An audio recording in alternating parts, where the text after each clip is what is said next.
jantar. No 15º dia, ela falou, não aguento mais, não consigo sentir o cheiro de chocolate. Que? Porque aquilo não era mais, eu tô indo lá comer meu chocolate, eu vou me permitir comer meu O que Diego, tenso, né? o Diego Oliveira tá dizendo o seguinte aqui, ó. Queria dizer que admiro os três que estão na mesa e me sinto privilegiado em ser paciente do Paulo e da Roberta. Ah, o Diego. Um beijo. Dos dois. Uhum. Aí ele tá pedindo, se possível, comente sobre a desconstrução de maus hábitos. Esse é teu. Vai lá, amor. Olha, o Di, eu vou te falar, aonde eu vou ele me manda um beijo. Ele é muito querido, é nosso paciente há algum tempo. Esse assunto é um assunto bem extenso, que a gente podia falar sobre horas aqui, falar horas a respeito de desconstrução de hábitos. Mas eu vou começar falando sobre a construção de um. Como que você constrói um hábito? Né? E vou falar no âmbito da alimentação, que é a minha praia. A gente imagina que a gente constrói, por exemplo, a vontade de comer um determinado alimento porque você comeu e ele simplesmente era gostoso. Exatamente. Como ele foi gostoso? Como? Defina gostoso. Ter uma sensação, cara, não sei definir. É bom. Você quer fazer isso de novo. Mas em que momento como você identifica que aquilo é gostoso? Por um chocolate, por exemplo, quando eu coloco na boca. Por que ele é gostoso? E é essa a questão. Então. Ele é gostoso porque ele é doce. Porque foi o primeiro alimento que você conheceu na barriga da tua mãe. Na verdade, você começa a engolir o líquido amniótico com 16 semanas. Aí você tem acesso ao leite da mãe, que também tem o paladar doce, também é doce. E aí você tem a introdução alimentar inteira construída neste paladar. Certo? De uma memória? Na verdade, você tem a construção do que é seguro. Confortável. Como que a gente não tinha muitas formas de olhar um rótulo, né, no começo de tudo. Como a gente descobria que aquele alimento era seguro e que você ia repetir aquilo e construir o hábito de acessar aquele alimento para se manter vivo. Cor, cheiro. Punha a língua. Né? Se não fosse amargo, se não fosse azedo. Se fosse doce, era muito mais provável de não ser um veneno, de você poder comer. Né? Tanto que carboidrato é a nossa fonte primária de energia. Desconstruir um hábito hoje é muito mais difícil, porque antigamente a gente tinha hábitos construídos por coisas naturais como somos, né? Por coisas que foram preparadas e construídas para que a gente pudesse acessar, enquanto ser humano. Hoje a gente está em um ambiente em que os nossos hábitos são construídos por coisas que nós, seres humanos muito inteligentes, achamos um jeito de deixar muito mais gostoso, muito mais interessante, muito mais intenso, muito mais saboroso, muito maior, compre um, leve dois. Então, hoje os nossos hábitos estão sendo construídos através de também uma realidade que nós criamos, com o intuito de que você acesse aquilo inúmeras vezes. Só que qual é o problema quando você acessa essa intensidade? Você acaba acreditando que você, por exemplo, precisa de um doce após o almoço, ou que você gosta muito mais de chocolate do que de alface. E isso é fato, gosto mesmo, mais de chocolate do que de alface. Esse é um hábito, eu como mais macarrão do que como chuchu. Entendi. E você acredita que isso é um hábito. Quando, na verdade, isso é um impulso criado por um reforço extremamente positivo de outra sensação. Tá muito complexo até aqui, Lê? Não, tá dando. A verdade é que quando a gente quer desconstruir um hábito... Não é só... Einstein dizia que é mais fácil você quebrar um átomo do que desconstruir um hábito. É mesmo. Porque é algo que você faz repetidas vezes, com reforços positivos, com um sistema hedônico e neurotransmissores dizendo repita, repita, repita, repita. Você fez, você experienciou algo positivo, faça novamente, aquilo passa a ser um hábito. Ou eu faço mecanicamente, a ponto daquilo criar uma trilha no meu cérebro e uma sinapse que eu faço automática. Eu pego isso aqui e está feita essa trilha, não preciso pensar. Né? Eu vou escovar o meu dente, porque toda vez que eu como, eu escovo meu dente. E eu estou fazendo aquilo ali depois do almoço. Porque toda vez que eu almoço... Exato, não necessariamente por uma vontade. Só que para a gente desconstruir um hábito, muitas vezes a gente precisa primeiro criar uma trilha diferente, uma saída diferente para aquela mesma necessidade. E é isso que é tão difícil, porque a pessoa precisa querer construir essa trilha diferente. Primeira coisa. E aí ela precisa manter o caminho dessa trilha por inúmeros e inúmeros dias. Da mesma forma que naturalmente, com um impulso e um reforço muito forte, ela construiu o outro. Então, o Paulo, vamos falar de um hábito que não é alimentar. Ele acordava às 4 horas da manhã. Ele treinava todos os dias. Ele foi lá e atendeu até às 11 horas da noite. Ele fez isso por 10 anos. Corpo, Ele podia estar cansado, ele podia estar... Aquilo era um hábito. Eu tenho que fazer isso. Eu acordo às 4 horas. Naturalmente aquilo acontecia. Eu treino nesse horário. E eu saio daqui quando o último paciente foi atendido.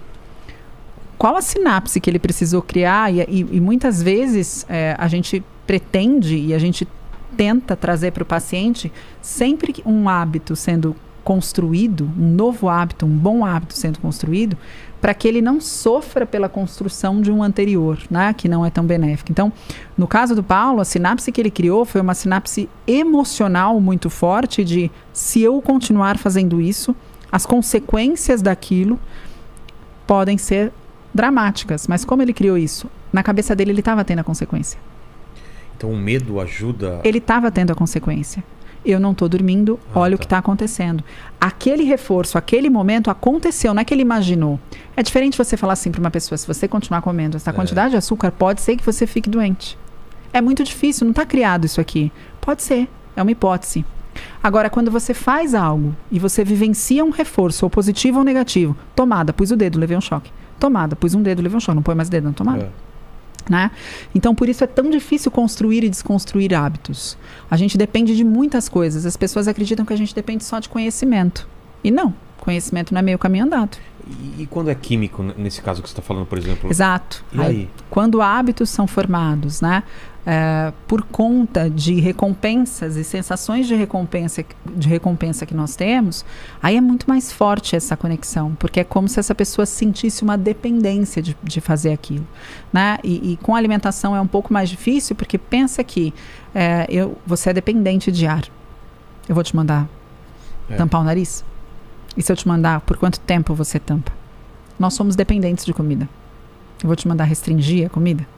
Por quanto tempo você é capaz com toda essa exposição? Então, hoje, a gente, quando fala de construir hábitos, e especialmente, né, se o Jim me perguntou sobre hábitos, eu acredito que sejam hábitos alimentares, porque ele é nosso paciente há bastante tempo, a gente não só tem que entregar o conhecimento, como tem que entregar algo que também tenha um reforço positivo, que possa ser praticado várias e várias vezes até se tornar mecânico. Outro alimento. Exato. Eu gosto muito de falar de comportamentos guias. Às vezes você fala, eu vou trocar, olha, eu como isso. Não, mas isso você não vai poder mais comer. Exemplo do chocolate depois da refeição, por exemplo. Perfeito. O que poderia ser? Vamos lá, você come chocolate todo dia após a refeição. Ou se eu não como, tenho a vontade de.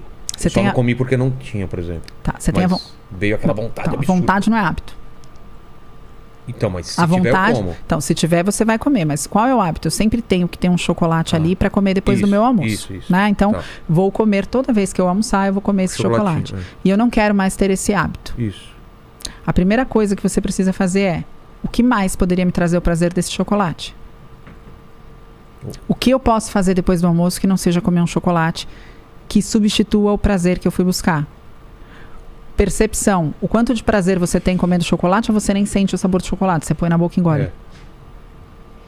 O quanto você se sente bem após essa ingestão? Entendi. Então, não é um caminho simples. Eu queria ter uma fórmula mágica de 5 etapas e 12 frases para dizer aqui e falar, agora vocês já sabem como desconstruir esse grande hábito. Mas eu dei essa volta inteira para mostrar que não é tão simples assim. Talvez para você algo funcione de uma forma que para outra pessoa não vai funcionar. A gente precisa encontrar... Primeira coisa, precisa ser forte o suficiente o fato de você acreditar. Você precisa acreditar de uma forma forte o suficiente que esse tabletinho de chocolate depois de almoço pode causar um mal muito grande. Porque senão dificilmente eu vou te convencer. Você percebe? Você precisa dormir, você precisa dormir, você precisa dormir. Ele é médico. Ele sabe que ele precisa lá no dormir. Fundo ele sabe. Não, lá no raso ele sabe. Na superfície. Muito na superfície, ele fala isso, ele repete isso todo santo dia para um paciente. Você precisa dormir. 10 ou 12 vezes. Você precisa ter qualidade de sono, tempo de sono, percebe? Ele falou para mim. Exato, Vilela, percebe? Então, olha só o quanto é forte um hábito. Mais 4 horas da manhã eu acordo para treinar e eu saio todo dia às 11 do consultório. O que seria forte o suficiente para fazer com que ele mudasse? Para uma pessoa, o que é forte o suficiente é diferente do que para outra. Né? Para ele foi forte o suficiente ele ter a sensação, embora ele não estivesse vivendo a realidade, de que aquilo ia tirar a vida dele. Mas ele teve, é como se ele tivesse recebido apenas um sinal, né? Que não teve consequências. Normalmente, o que a gente tem frente ao paciente para argumentar é, olha, isso pode te adoecer. É muito difícil trabalhar com possibilidades para uma pessoa que está fazendo algo gostoso. Então, a primeira coisa é, a primeira coisa que eu sempre falo para o meu paciente, quando ele fala, eu preciso mudar esse hábito, eu falo, por quê? Porque se você não conseguir me trazer nenhum motivo, eu não vou conseguir te convencer dos meus. A gente tem que buscar os seus. Qual o motivo que você não quer mais comer chocolate depois do almoço? Que mal ele te faz? Pré-diabetes. Você está em pré-diabetes? É. Então. Não sei se mudou, né, naqueles outros exames, mas eu... Estando em pré-diabetes, você tem... Isso é o que Meu você... pai é diabético. Isso é um exame. É. Na sua vida, o que muda ser pré-diabético? Por enquanto, nada. Então, é um motivo forte para você parar de comer o chocolate? Eu acho que o motivo maior é ver meu pai diabético. E as restrições que ele tem, assim. Então, você vai pôr a restrição que ele tem hoje na sua vida. Eu tô te provocando, você entende? Sei. Tô te provocando para te mostrar o quanto é difícil desconstruir um hábito. A verdade é que algumas pessoas, elas são mais práticas e pragmáticas e até mais desprendidas de falar, não, se isso aqui me faz mal, eu não vou mais fazer, acabou. Né? Outras pessoas, elas têm tantos reforços com aquele alimento, ou muitas vezes elas simplesmente têm a crença de que elas precisam daquele alimento. Você comeu chocolate hoje depois do almoço? E agora, hein?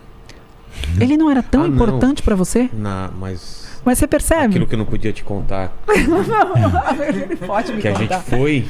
Tinha um chocolate? Tinha. Não, mas hoje depois do almoço você comeu chocolate? Ontem depois do almoço você comeu chocolate? Acho que sim. Anteontem depois do almoço você comeu chocolate? Então, você tem todas as... Você falou, não, mas eu não quero ver meu pai diabético. Eu não quero ver o que ele está tendo de restrição. Mas talvez esse não seja... o medo é um cabo de... O que minha mulher me convenceu foi... Foi todo mundo... Nossa, que medo. Eu tava tentando estralar eu falei, o medo e ele... Eu falei, opa... O medo é esse cabo de guerra. A gente acha... Eu tô tentando aquele negócio do cara que tá parando de fumar e vai reduzindo. Minha mulher já me convenceu, foi pro 40% e 60%. Isso já me ajuda, porque um chocolate muito doce eu já acho, não consigo comer. Não, ajudou. Você já tá fazendo, para você de repente tirar um hábito assim, só com uma informação ou a base do medo não é suficiente. Olha, hein, vai acontecer alguma coisa. Se isso funcionasse, ninguém ficava doente. Olha, hein, vai acontecer alguma coisa. Opa, então se vai acontecer alguma coisa... A informação, a gente achava que era forte o suficiente para mudar o hábito de uma pessoa. Mas desconstruir, se o hábito é teu, começa por aí. Só você vai encontrar os caminhos para desconstruí-lo. O que um profissional da saúde faz é tentar te mostrar algumas saídas. A Mari fez, por exemplo, não dá pra gente diminuir a quantidade de açúcar desse chocolate. O problema não é o doce depois do almoço, mas sim a quantidade de açúcar, o pico glicêmico que ele pode te trazer. Dá pra gente construir esse doce que você precisa depois do almoço, também coordenando o restante do seu prato, para você ter a sensação doce, mas você ter aí a passagem da glicose. Eu não tiraria o chocolate. Não, mas eu gosto da estratégia da Mari, por exemplo. Você acha que você é dependente do doce? Chega uma hora que você está comendo um chocolate amargo. E você acha que você continua dependente do doce, percebe? Mas ele ainda... É amargo. O paladar dele é amargo. E o que você falou para mim que você tinha de hábito é comer um doce depois do almoço. Comer um chocolate depois do almoço. É mais chocolate, assim, não é então, nem doce, cacau é chocolate. E a gente vai para o melhor cacau que você pode comer. E a minha mulher às vezes faz uns bolos, sei lá. E pode chegar um momento que você fale, tá, agora eu preciso realmente parar de fazer isso. Mas o que eu posso fazer? Eu tenho trocado aqui pelo café, né? Vocês perceberam, né? Então, tem uma série de... é uma boa também, né? Se a sua questão é com a glicemia e se é reduzir, de repente, esse pico glicêmico que acontece depois da alimentação, esse café é com o quê? Com adoçante. A cara dele, ele fala com culpa. Você pode, mas todo mundo que vem aqui toma café sem adoçante, né? Não, mas você não... A gente oferece, quer café? Quero. Quer adoçante? Não, eu tomo puro. Eu falo, meu Deus, eu não consigo tomar puro. Mas você percebe que você não tem o hábito de comer açúcar, então, depois do almoço? Não. Porque o adoçante vai bem? Então, será que é um hábito que você precisa, que você gosta tanto, que você quer tanto? Então, assim, claro, a gente podia ficar aqui horas falando sobre isso. Entendi. Mas existem estratégias que funcionam muito bem para algumas pessoas, outras que não funcionam. Chocolate, o que a gente sabe na saúde... Chocolate, por exemplo, é te ensinar a comer numa menor... Não. Eu ia perguntar se você tem uma experiência de algum paciente com chocolate ele conseguiu tirar. Tenho. Muitos. Mas dá uns na verdade... exemplos. Que eles fizeram? Trocando, na verdade, a crença que ele tinha. Por exemplo, eu tinha uma paciente que falava pra mim, não tem como, tá? Você me tira tudo, você só não me tira um chocolate ao leite depois do almoço, eu quero uma barra e eu gosto. Ela tinha a marca certa do chocolate que ela gostava. Às vezes, Quando eu escrevo, principalmente, eu não sei se é por causa da coisa cerebral, de você estar muito naquilo, no seu livro, assim, de madrugada, eu saía pra ir até um supermercado aberto pra pegar um chocolate, porque, putz, eu precisava de alguma coisa. Ou pelo menos achava que precisava, nesse nível. Será que você não tava com fome também? Não, não era fome. Era, sei lá, era o lance do doce, não sei. Não era fome, não. Porque quando você passa muito tempo sem comer e você está trabalhando, Vilela... Não, porque você tinha outras coisas que eu poderia beliscar, assim. Poderia ter umas outras coisas. Não é só o doce, mas é a sensação que aquele doce te traz, que você foi buscar. É isso, é isso. Né? É a sensação que aquele doce te traz. Alguma coisa acontece no cérebro, não sei que... É a sensação, é a recompensa. Dá um boost, né? É a recompensa. É aquela sensação de recompensa que o doce te traz.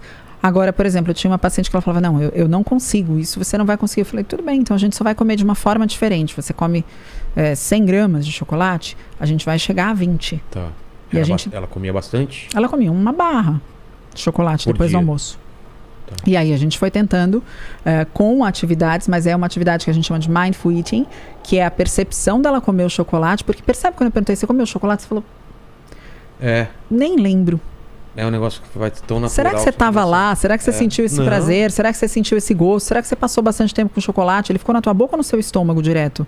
Porque sua vontade é do prazer. O prazer está nessa sensação da degustação, da palatabilidade, do sabor, do receptor doce, levando o sinal doce para o seu cérebro. Se isso tudo não está acontecendo, talvez você acredite que você precisa de uma quantidade de chocolate que você não precisa. E com ela a gente fez uma atividade que ela tinha que sentar e fazer uma atividade de mindful eating, que é uma atividade que tem todo um passo a passo de como comer o chocolate, presente com o chocolate.